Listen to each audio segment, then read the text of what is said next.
Welcome to Goldfish on Games and Cover Disc Face Off, where it's a special interview with a studio month, as it's May 1992.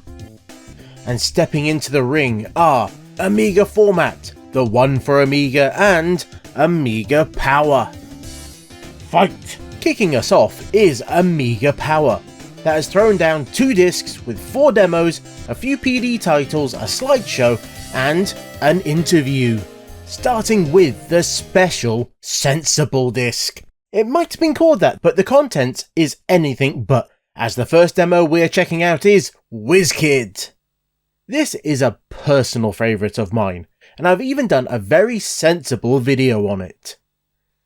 But if you've not seen that, then once we get past this very complete looking menu, and even the tutorial, we get into the game proper. And you are in head mode, where you have to use the objects around the level to take out the not so mean looking baddies. If you manage to take out a few of them with a single object, you'll get a colour pot. And collecting that will turn it into a note that will fill up the music staff at the top of the screen.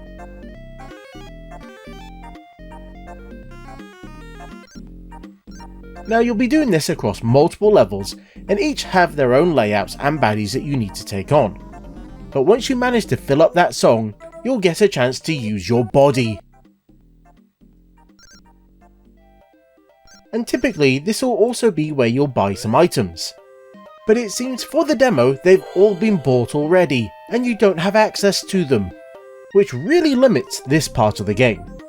As what you're meant to do here is solve some mostly basic puzzles, which you can sort of see which ones you got to do, but without having the item, you can't get very far. Overall, this is quite a fun demo, but I think it would have been better if they let you done a little bit more in their body mode. It's where a lot of the weird and fun humour comes in, and it would have given the demo far more longevity.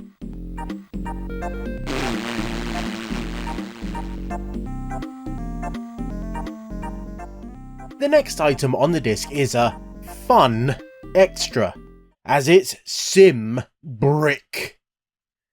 And you're not playing as that ant that's just wandering about, oh no.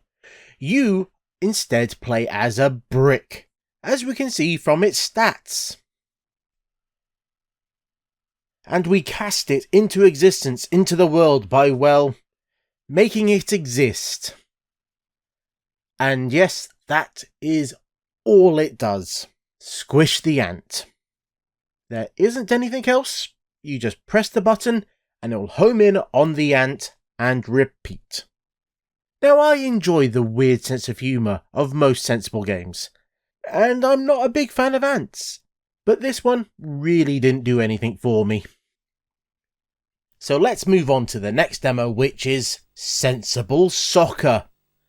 And at this point, I think I've covered this game more than any other. And this one is based on the original game. And like quite a few of the other versions of this demo, it is limited, as you can play in practice mode, which is just you on the pitch and no one else, or you have a 2-player option. There's no playing against an AI opponent. And just like what we've seen before, it's the first person to score ends the game. And so this might be one of the few instances you'll see of me actually scoring a goal and winning a match. I think this continues to show that Sensible Soccer never has been and never will be my game. It's time to move on to the much hyped interview. And it's an interactive interview with various members of the company. And you have 5 categories and 9 questions that you can put to anyone. What is the best party you have ever been to? I can't remember after my first 5,000 times. And they will, unsurprisingly, answer them. How do you live with yourself, you stupid twit? Not very well. The questions are asked and answered via, I'm guessing, Amiga Say. What is the greatest achievement of your working life? Getting a golden joystick for Speedball 2? And half the time I have no idea what the question or what the answer was. Yes, I really enjoy spending I do my like how free the time mouse move when they answer a question, but it is a little bit for naught if you can't work out what it is they're actually saying. Do you think that God is a woman? I don't know, I don't care, go away.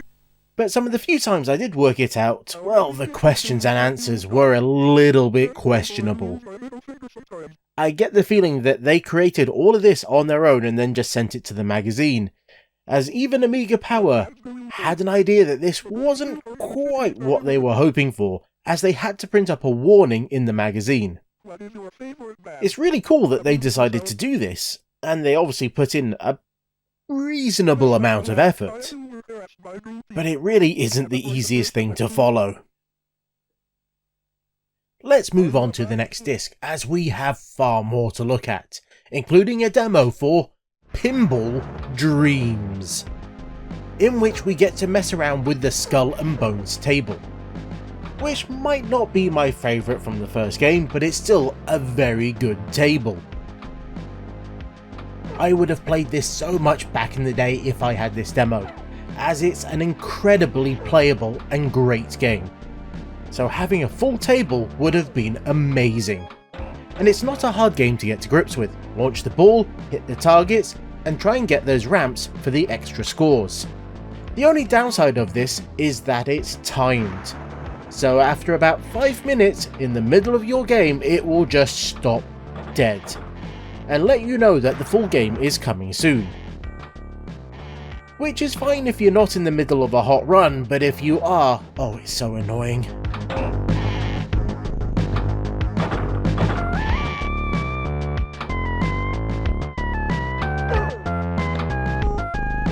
We now move on to what is a bit of a lazy inclusion, as it's a slideshow of the game Hook, which was a point-and-click style adventure. And it will basically just cycle through a few screenshots of the game with no music, sound effects or anything else. It's just that. It doesn't take very long to view them all, and it'll then just loop back around again. So let's move on to the next demo, which is for Campaign, a military sim, in which you get to control a number of tank units that you can give orders to via the map that you start on, and in theory you could actually play the whole game from this map. You just hit the pause button to start the action and just watch as the tanks move around. But if that isn't exciting enough for you, then you can jump into any of the tanks and take over. This does mean you'll have to learn the controls, and there's a lot of them to learn, as it's a proper tank control setup, where you have to move each tread individually to move it backwards and forwards and turn it around. And then you've got more to move the turret as well. And of course, you have to fire the gun. Now so far, I've not been able to hit a single thing, despite coming really close more than a few times. It's a game that really could do with the extra power of the A1200, because it's all really cool 3D polygons. Now, even though I've spent lots of time with games like Team Yankee, I've never been all that great at tank sim games. And I think that continues with this one as well. Now, one of these days I will click with one and have even more fun than what I usually do, but today is not that day. And finally, we get to the PD game of the magazine in the form of Mad Bomber. You are a bucket, I think. And you have to collect the bombs that have been thrown down by, well, I'm guessing the Mad Bomber. You can move either via the mouse or the joystick. Now, I found the joystick to be a bit easier, as I feel they've timed the bombs more with it and its set speed than with the mouse, as it's way too easy to overshoot things. Now, you'll get a set number of bombs per round, and you'll have to collect all of them. If you drop a single one, then you'll lose a life. But if you manage to collect them all, then you'll get to go to the next round. It's not the most advanced game that you'll ever play, and graphically though, I will say it's fine enough. Even if that bin or bucket or whatever it is could be a little bit more defined. Overall, it's a fun little time waster, with a few cool sound effects.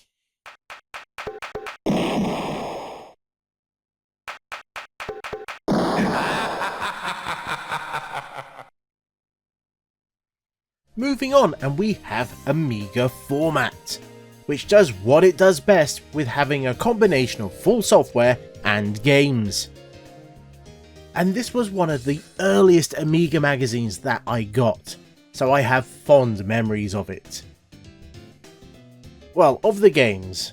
Of the software, well, we got PageSetter, a desktop publishing program, which for the most part is simple enough to use. At least once you've read through the instructions in the magazine. You create pages, and then you can add a box to it.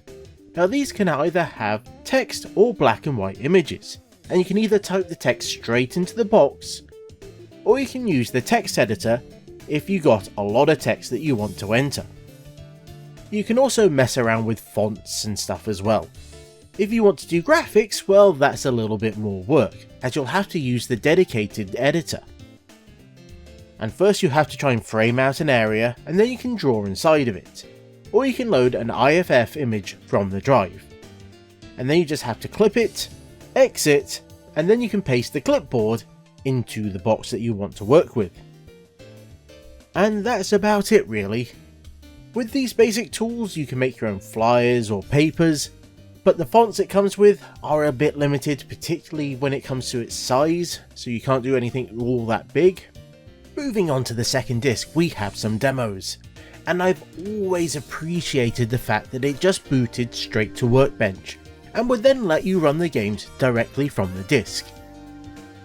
And I think we're going to have to start with the main demo for XJ220, a game that would be later known as Jaguar XJ220, and this is a cracking little demo. It might just be a single track, but it's multiple laps. There's no time limit, and it's just you versus the computer-controlled cars. Coupled with some lovely looking and moving graphics, and a great bit of music with sound effects.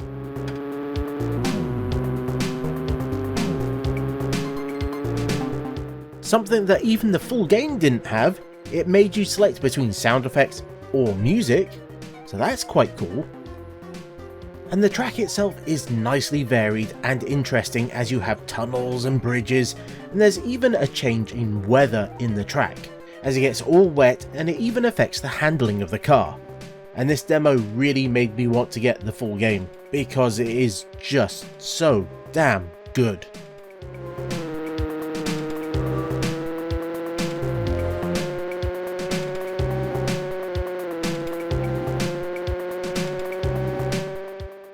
Unlike the second demo, which is for sensible soccer, and it's the exact same one we got to see with Amiga Power.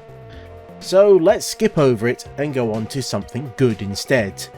Lamatron's Revenge of the Mutant Camels. A game that, well, you see, the thing is, it's a Jeff Minter game, so it's never going to be easy to describe. But my best guess is that you could call it a shoot 'em up. That can be played co-op, with one of you playing as the camel, and the other one as the goat. And both of you will continuously fire. And where you move the stick will control its aim, but also its jumping and movement, so it can be a little bit fiddly to control. But if you hold down the fire button while on the ground, he will mostly stay put, and you can aim where you want to fire, apart from directly up. He won't shoot straight up. Our little goat buddy can be controlled by the computer, and so it becomes a real help, as the screen tends to fill up with, well, things that you have to shoot at, let's say. I'm not really sure that you can call clouds or canes or peace symbols or legally distinct characters as baddies, but they are all things that you want to shoot at or avoid if possible. And like all good shooters, there are a few weapons that you can collect from, and they all have a range of power as well. which you get by filling up your meter by collecting the P icons. Now what causes all these tokens to fall down the screen is a complete mystery to me, but every so often it will happen, and so collect them while you can, as your weapon power up will slowly drain, so you will have to keep topping it up. But be very careful with those tokens, as some of them are bad. It might be as simple as reversing your controls or slowing you down. Remember kids, smoking is bad for you. But it also might just outright kill you. It's an extremely odd and funky game that looks trippy, runs smoothly, and you can get a goat to ride a camel. What more could you want? But if you did want more, then you could pay for it, as it's a shareware game, and you could then get the full version that would include a 1 MB edition with more and better quality sound effects.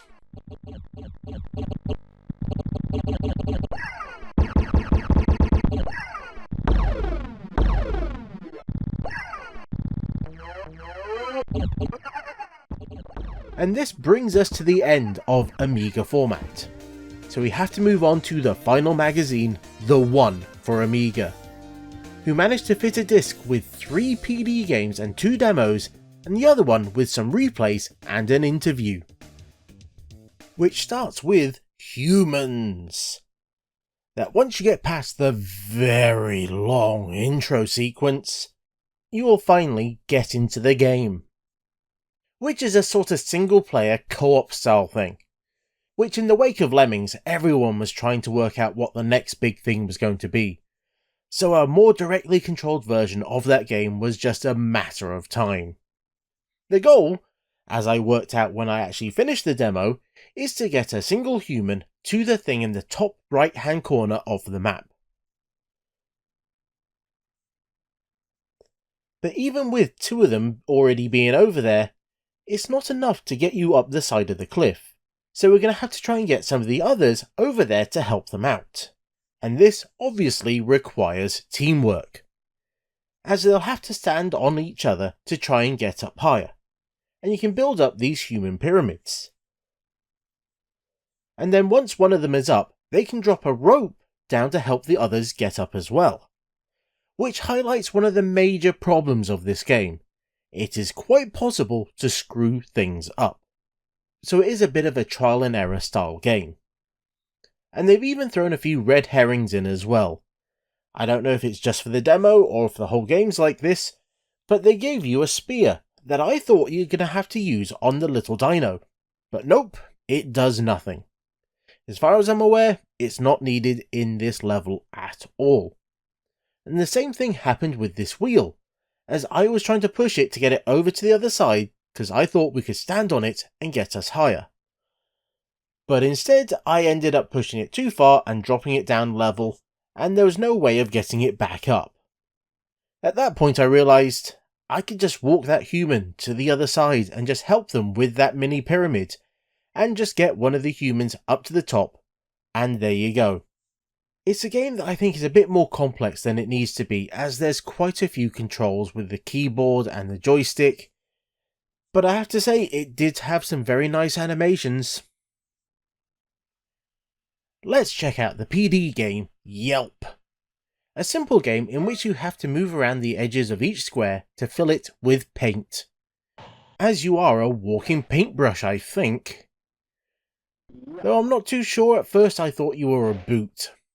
But either way, you move around the screen, avoiding the baddies that won't instantly kill you, but they will drain your paint, and when it's gone, then it's game over. So you have to be on your toes and avoid them where possible. And there are a number of levels that you'll get to play as well. All you have to do is complete all those squares and you'll move on. And outside of power-ups that might stop them in their tracks for a while or give you a shield, that's mostly it. It's a solid little title with sparingly used sound effects, and it's not too bad really, but there's not a lot to say.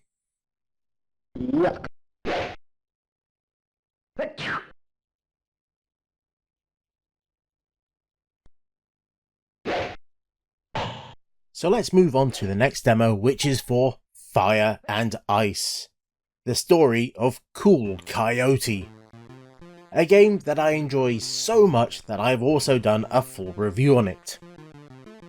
This demo gives you a single level to play, and it's not the very first one, it's actually the second level of the second world, which is the Highlands.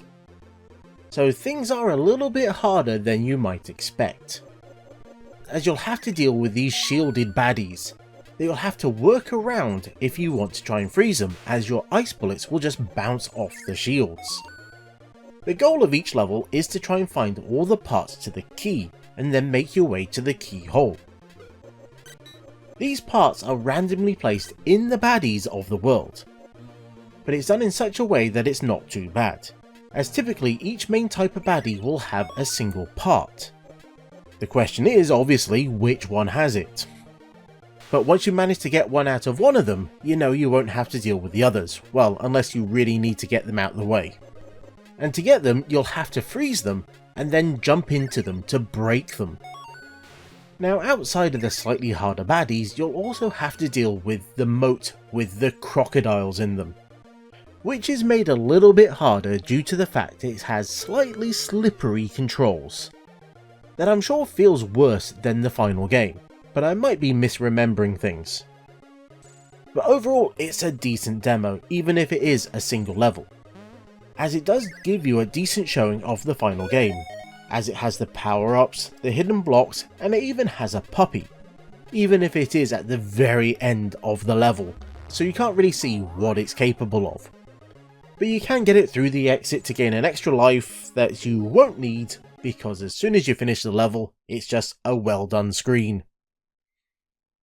And we move on to a few more PD games, or at least shareware in the form of microbes. That seems nicely polished, more so than some of the PD and shareware games that we've seen. This, in its own words, is a take on Llamatron. But here you have to travel around the size of a circle to shoot into the centre. You are doing this to try and take down the microbes that are growing in the middle, in what I'm guessing is a petri dish or something. If you knock out enough of them, then you'll move on to the next wave. But you have to be careful, if you have too many of them next to each other, they'll grow back again. Or at least I think that's what's happening, as it's all flashing lights and sounds and things growing and dying, and then there's all a little bit difficult to keep a track of. But if you do leave an area alone for too long, then it'll start to spawn these little critters that will try to attack your shield, which is the circle that you travel around. If they do this enough, you will lose a life. But it's a very nondescript event when that happens. You'll just notice that you have less lives than you had before, and if you're not careful, then you can die without really understanding why. And when that happens, well, it'll just send you straight back to the starting wave again. It's an interesting game, but it's not really one for me.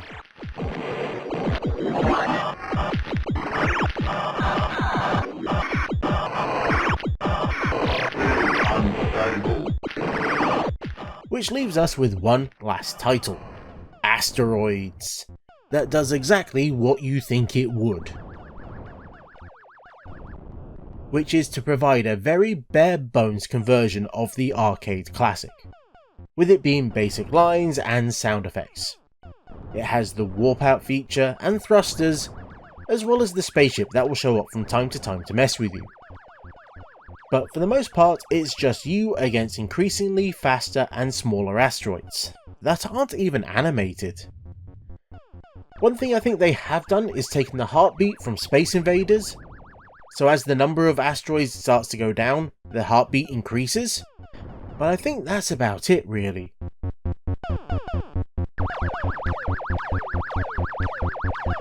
So instead, let's move on to the second disc. And for the extra content that you'll get, you'll need to use two other games to view, as we have some replays of Micropose Golf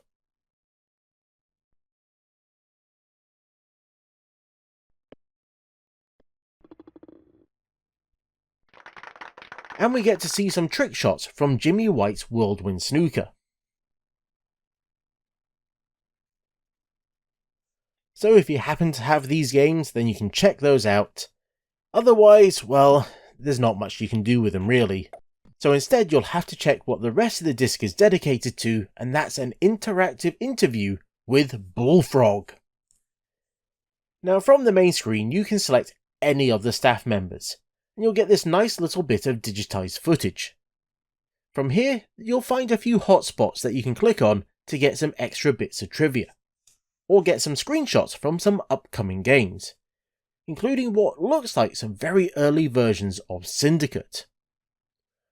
But the core of it, well, it's the questions and answers with those devs, which you can typically get by just clicking on their heads. And you'll get quite the list of them as well, even if the answers tend to be quite short.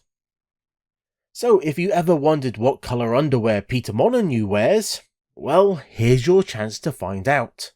And thankfully there's no robo voice to get in the way, it's just simply reading the answers.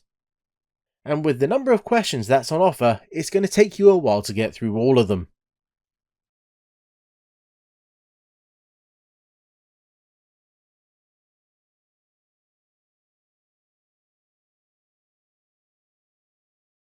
But considering how long this episode is already, I think it's going to have to be a very brief visit to the Bullfrog studio, as we're going to need to work out who's the winner of this month is. And in last place, I think we all knew who it was going to be, Amiga Format. This isn't a slight on what they provided. Revenge of the Mutant Camels is still a lot of fun, and I did enjoy that Jaguar XJ220 demo. In second place, I'm going to have to say the One For Amiga. It had some fun, if short, demos, and at least one really interesting PD game. And that means Amiga Power has to be first. Pinball Dreams, it was a dream, and WizKid is a must. So if you have anything to say about the placings, or if you enjoyed any of these magazines back in the day, then let me know in the comments. And until next time, I was the Goldfish. That was more information than I ever wanted to know about these developers, and this was Goldfish on Games. Thanks for watching. I do enjoy these look backs at the Amiga magazines, and I assume that if you made it this far into the video, you do too. So you might want to check out some of the other videos that I've done, or you can use those buttons just down there to let YouTube know that you did.